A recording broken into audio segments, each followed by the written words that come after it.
Welcome back to the Hand to Shoulder Solution, where pain meets its match. I'm your host, Carl Petitto. I'm an occupational therapist and a board-certified hand therapist specializing in the rehabilitation of orthopedic conditions that affect the fingertips through the shoulder.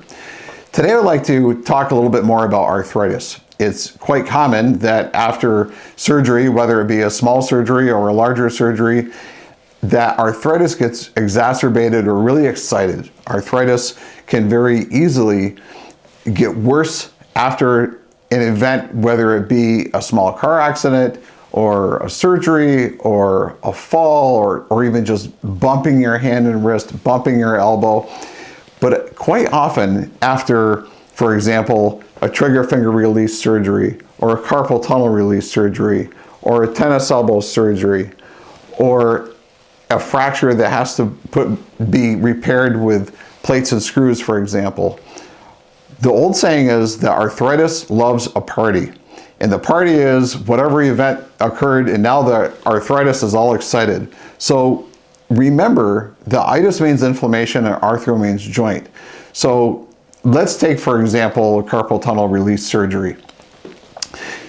A small incision is made, a tool is placed underneath, a thick, heavy ligament is cut, and I discussed this on a previous episode, and it's very non-invasive surgery. However, it's quite common where a few days after that, patients will start having stiffness and pain and some swelling of the joints, and sometimes even a grinding, crunching feeling, that grinding, crunching feeling is called crepitus. And that is those are all signs of exacerbated arthritis.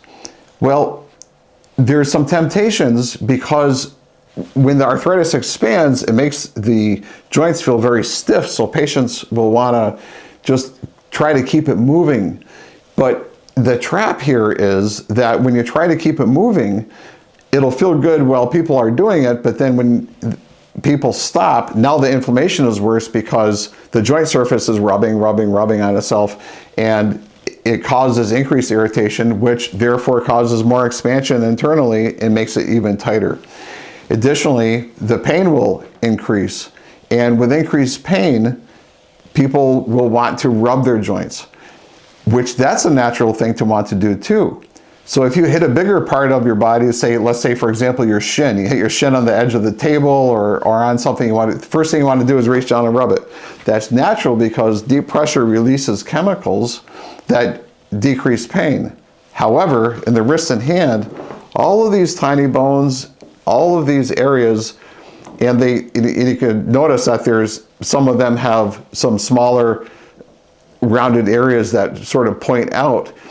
The skin is just over the surface, so there's some connective tissue and skin. There's a lot of parts in a very small area. But when you rub your fingers and rub your hand, rub your wrist, you're right on those bones.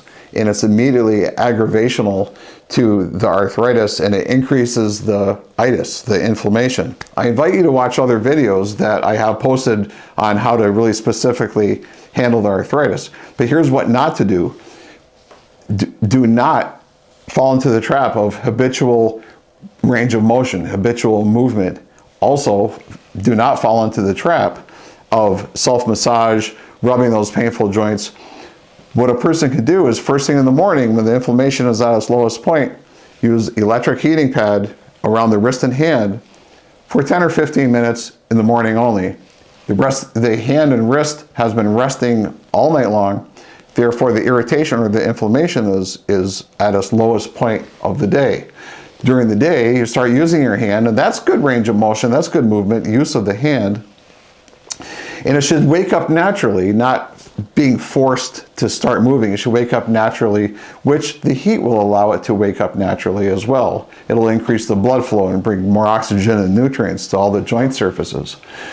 Now, during the day, it starts to get aggravated because you're using it and abusing it and just using it for everyday activities.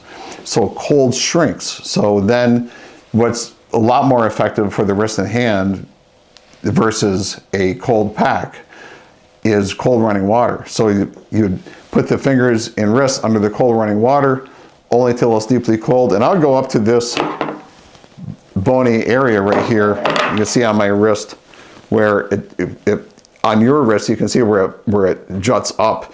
I would go up to that point, back and forth from the fingertips right down here, only until it's deeply cold, which should take 10 to 20 seconds. The time doesn't really matter.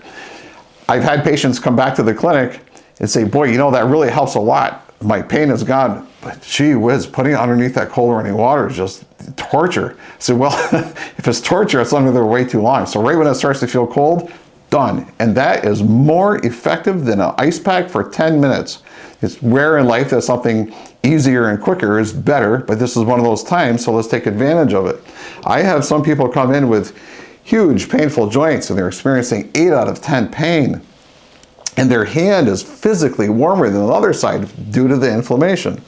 So I have those folks go home and use that cold running water technique every hour on the hour. And then the next day I'll have them do it every 2 to 3 hours. But typically a nice way to keep that inflammation at bay is to do it maybe late morning, after lunch, after dinner, and before bed. After a few weeks, folks tend to really feel get a good handle on what works for them. There's a lot of different situations out there. A lot of, everybody is a little bit different. It's really optimal to be seen by your healthcare professional so you can really get a good, perfect plan that fits for you. But I want you to have an awareness that it is very, very common to have an uptick or an exacerbation of that arthritis after really any event, especially after surgery. It's super common, very easily fixed. Thank you for watching the Hand and Shoulder Solution, where we are the solution to your pain.